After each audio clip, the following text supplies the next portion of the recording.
Now we discussed 2 mark previous year board question, and it is define emissive power and coefficient of emission of a body. So emissive power and emissivity we have to define. Now let's see the emissive power first. So you can see this is the emissive power definition. Now listen here. In that, Q is what quantity of heat radiated. You can see heat radiated. Per unit means divided here. Per unit, this is time and this is per unit area.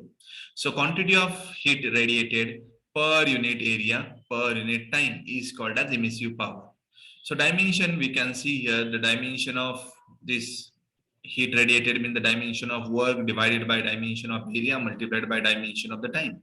After solving, we get the dimension L0 m1 t raised to minus 3.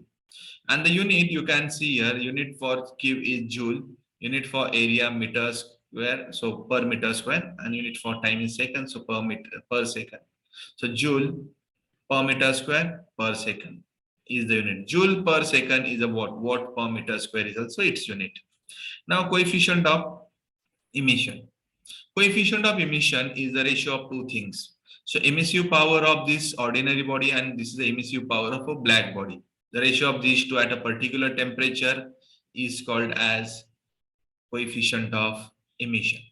So you can write the ratio of emissive power of ordinary surface to the emissive power of perfectly black surface at same temperature is called as coefficient of emission.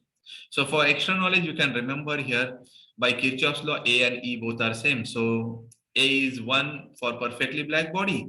So E is also 1 for perfectly black body. For perfect reflector, you remember perfect reflector E is coming 0. And for ordinary body, the value of E is coming between 1 to 0, or 0 to 1. So emissivity of copper is 0.3.